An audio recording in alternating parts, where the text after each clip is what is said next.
Good morning, students. Good morning to all. And last day we have studied about the wages and the meaning of wages and the kinds of wages. And in these wages, the many theories are available.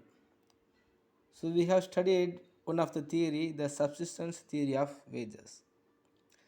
Today also just we will remind about the subsistence theory of wages and we will go to the next concepts. Subsistence theory of wages. The subsistence theory of wages is one of the oldest theories of wages. It was first explained by the Physiocrats, a group of French economists, and it was restated by the David Ricardo. After restated this theory only, this theory was got the full form. So according to this theory, wages must be equal to the subsistence level of the laborer and his family. So what's the meaning of subsistence level? The subsistence means the minimum amount of food, clothing and shelter which workers and their family require for existence. The laborer and his family, if they want to existing or survive in this world, they need some amount of the money. So the wages must be equal to that amount of money only. When they are going to the work, they will get some amount of the wages, but the wages must be equal to their subsistence levels. So the way, by using these wages, the laborer and his family only can spend to purchasing the food, cloth and shelter only. Why the wages has to be provided as the equal to the subsistence level mean? If workers are paid higher wages than the subsistence level, the workers would be better off and they will have large families. Suppose if the laborer getting the more wages than their subsistence level, their family will go to the succeed and their family also will be enlarged. And because of that, the populations also may have the chance to increase. Suppose if the populations is increased, what will happen? So the laborer, the amount of or the number of laborer also will be increased. And if the laborer, the number of laborer is increased means the wage level will be decreased. So because of that, all the labor will not be able to spend the money for the subsistence level. Suppose they will not able to spend some amount of the money to purchasing their subsistence level. So only the Ricardo and the Physiocrats considered to providing the amount of wages only equal to their existence amount. Otherwise, the population would increase when the population increases. So on the other hand, if wages are lower than the subsistence level, there would be a reduction in populations and thereby the supply of labor falls and wages also increases to the subsistence level. Suppose if you are providing the low wages than the subsistence level, what will happen? So the laborer, the number of laborer will be decreases, and because of that, the wages also will be increased by the union or the laborer itself, and because of that, the wage rate also will be increased, produced by the producers. So even if you are giving the more wages than their subsistence levels, it will be creating the problems, and if you are providing the less wages than their existence level, it will be also creating some of the problems. So if the wages must be equal to their existence level, if they are providing the existence level, if they are providing the wages equal to their existence levels only, the labor also will be conducting their lives and the producers also will not be worrying about the increasing the wage rate. So this theory is closely associated with the Malthusian theory of the populations. I think you will never knows about the Malthusian theory of populations. According to the Malthusian theory of populations, what Malthus was told us mean. So whenever the population going to increase, on the basis of increasing the populations, we have to produce more. Otherwise, all the increased populations will fall down in the poverty situations. If they are protecting the peoples, increase the peoples, we must increasing the supply of commodities on the basis of increasing the population levels. So it also, this theory also mostly associated with the Malthusian theory. So if the labor, if the population is increased, the wages also increase. If the population is less, if reduced, the wage rate will be increased. So this theory holds that the wages of workers would not be above or below the subsistence level of the laborer and his family. So in this theory, many of the criticisms are found. So what is the criticism are there? Mean the role of trade unions in collective bargaining was not found. So normally some of the laborer are there, or some of the laborer are existing in our nations mean one of the trade union also will be created. So if the trade union is there, so the trade union also will come to bargaining, to increasing their wage rate from the producers. But this trade union, about the trade union is not found in this theory. Next, this theory does not explain the differences in the wages in different occupations. If there is different type of the occupations, the different type of the wage rate also will be there. So on the basis of the occupations and on the basis of the productivity of the labor only, the wage rate will be determined. But the productivity and the difference in the wages from the different occupations also does not explain. Next, the assumptions the populations would increase with the rise in wage rate is not correct. Because if you are seeing in our places, most of the poor families also will have more children, and some of the rich family also will have one or two children only. So from here we can understand the wage rate will never determine the family size. So this theory is also failed to explaining the wrong information.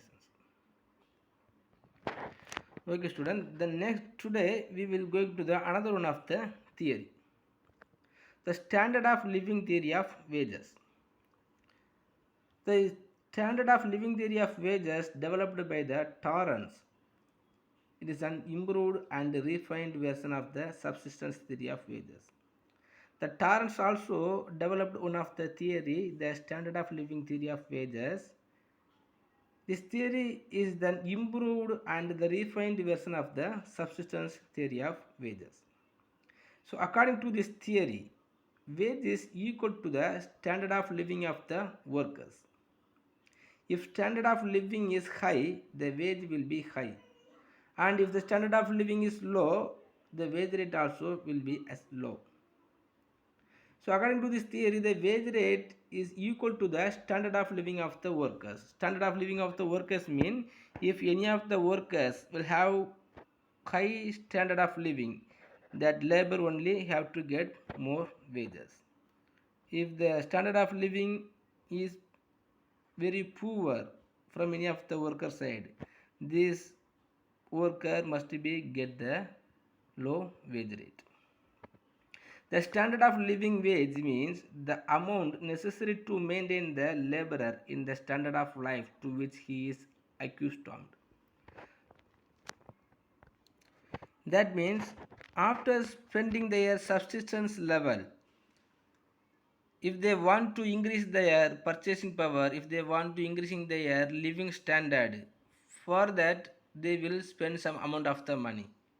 So the wage rate also have to be as equal to the spending more amount of their increasing living standard. But normally most of the peoples will be increasing their standard of living on the basis of their wage rate only. So normally if the peoples are going to the work, what will happen? So how income they are going to get? On the basis of their income only, their living standard will be increased. But this theory told us on the basis of their standard of living only, so the wage rate will be determined. So if the peoples want to improve their standard of living, otherwise on the basis of in which level the laborer being, on the basis of their living standard only, the wage rate is going to provide. So this theory also has one of the criticism. So what criticisms there mean? So according to this theory, the standard of living determines wages. But in actual practice, the wages determine the standard of living. This theory told us the standard of living determines the wages. Okay, but normally which one will be determine the standard of living? The wage rate only will be determine the standard of living. If you are getting more wages, we can easily spend more amount. We can have the power to spending more amount, and our purchasing power also will be increased, and because of that our standard of living will be increased automatically. But on the basis of this theory, if we have more living standard, so you will get more wages, but it is not correct, right?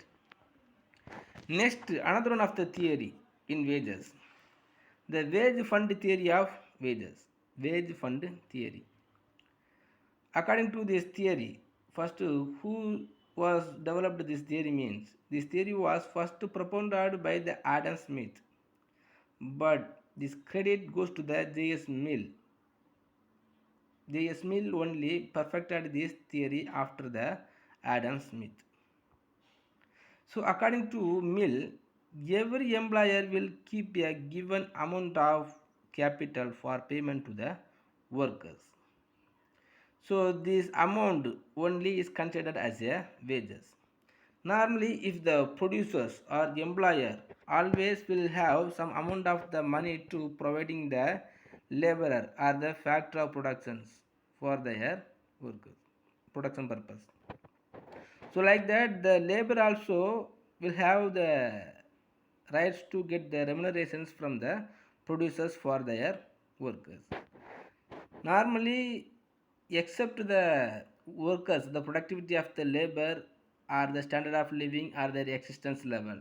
So every labor will have some of the power or rights to get the remunerations. Because of that, the employer or the producers also will have to keep some amount of the money as readily.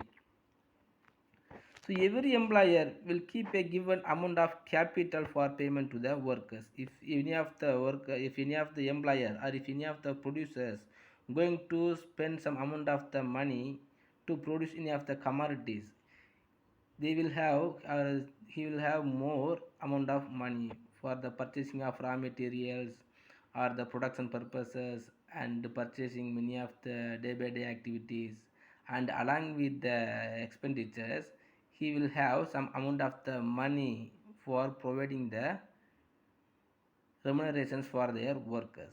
That amount of money held by the employer only is considered as a wages.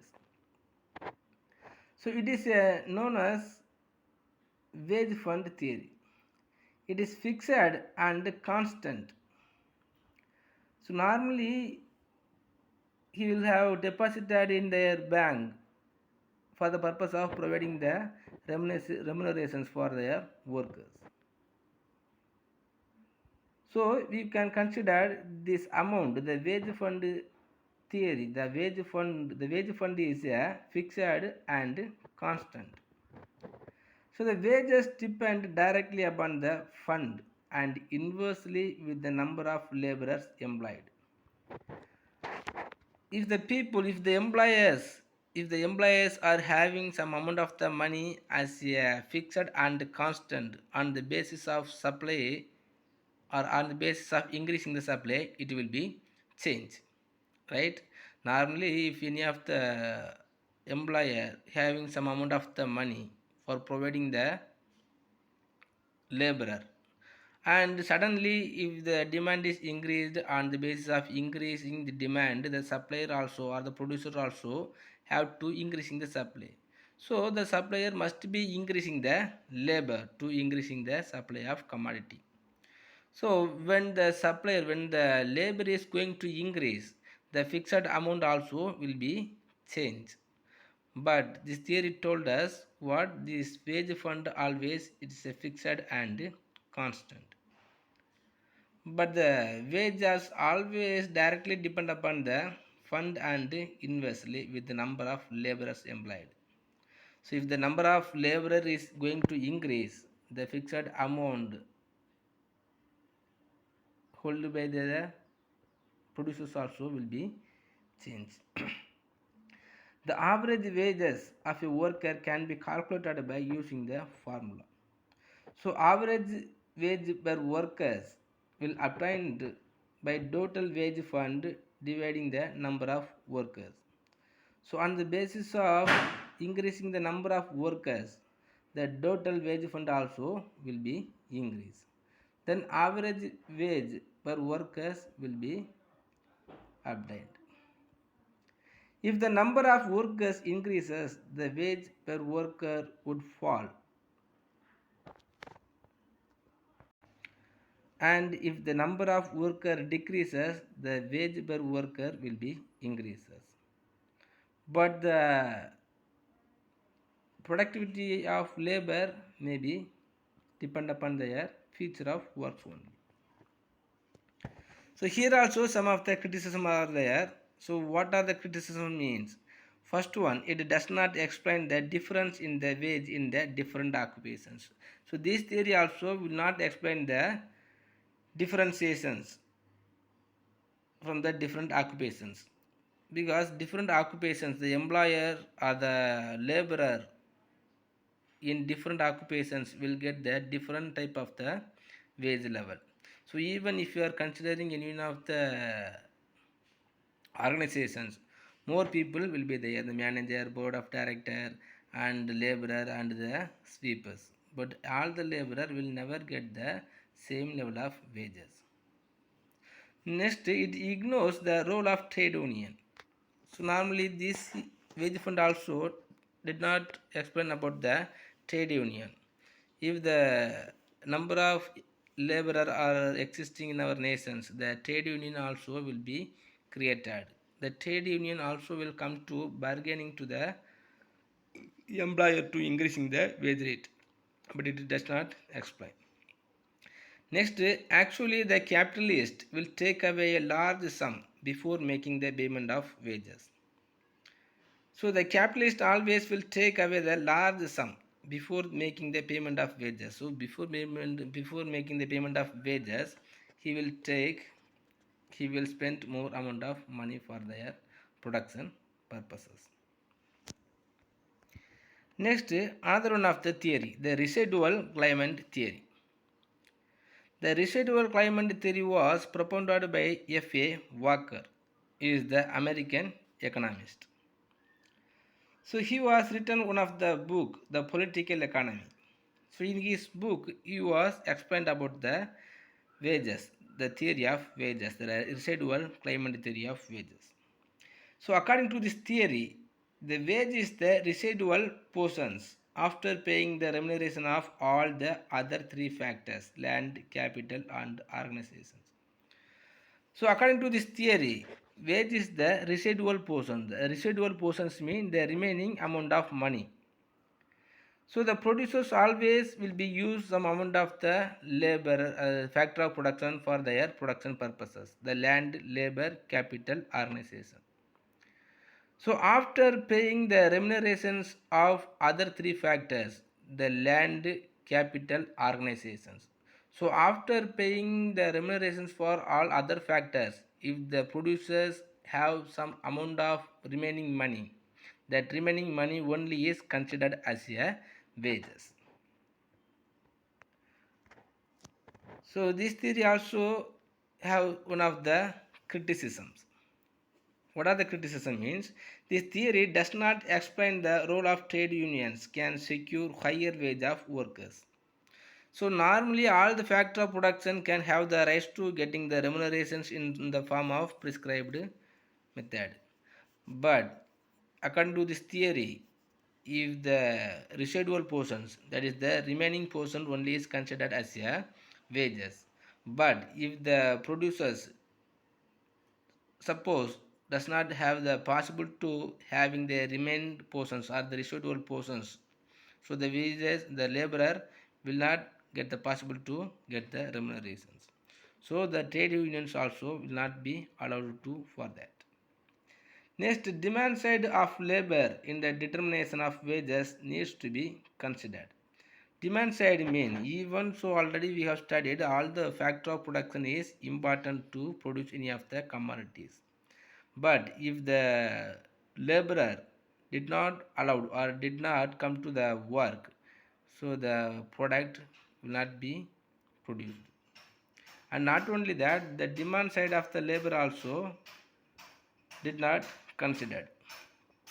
Suppose if the labor is increased, the wage rate may be reduced. The demand, the number of labor is increased, the wages will be increased. So it is not explained. Next, another one of the theory, the marginal productivity theory of wages. Already we have studied about this theory in the beginning itself. So the application of general theory of distributions to wage fixation is the marginal productivity theory of wages. So according to this theory, this theory explains how the prices for the factor of production is determined. In which basis the factor of production is going to determined. So like that or on the basis of that, so the wages also will be determined on the basis of their productivity. So according to this theory, the wages are determined by the marginal productivity of labor and this is also equal to it the point of equilibrium. So if the producers are arranged some amount of the labor and the labor also will going to get their remunerations on the basis of their productivity only. So every labor also will have that different type and different productivity. Suppose one of the labor can able to work more hours and some of the workers will be done some of the work by less hours. So on the basis of the productivity of the labor only, the labor will get the remunerations in the form of wage. So under perfect competition, the wage is paid equal to the marginal product of labor. But in real world, where there is imperfect competitions, there is exploitation of labor and the wage is less than marginal productivity of labor. So on the basis of the marginal productivity means already we have studied on the basis of increasing labor, the producers can able to increasing the amount of total product or the total product also will be increased. So on the basis of marginal productivity of the labor only they will get the wages. So we have studied the 5 type of theories only for the wages. First one is subsistence theory of wages, next standard of living theory of wages, next wage fund theory of wages, next residual climate theory of wages, after that marginal productivity theory of wages. So next topic is interest. So this is also one of the distributions form. The interest, who will get the interest? The capital only will get the interest. So generally speaking, the interest is a payment made by a borrower to the lender for the money borrowed. Normally what we will say about the interest, so the interest is the payment by a borrower to the lender. If any of the people, if any of the individual persons are borrowing some amount of money from any one of the financial institutions, they will get some of the interest for the purpose of rendering the money. But in economics, the meaning is some different. So the interest is the reward paid by the borrower to the lender for the use of capital. So the producers must be need of having some amount of the capital. Without capital, so started the industry is not possible one. So we will get the money or we will borrow the money from any of the financial organizations. So by this money only we will make some amount of capital.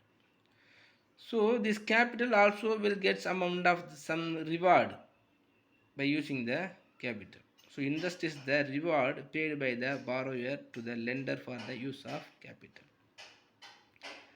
So Alfred Marshall t- tells about the interest.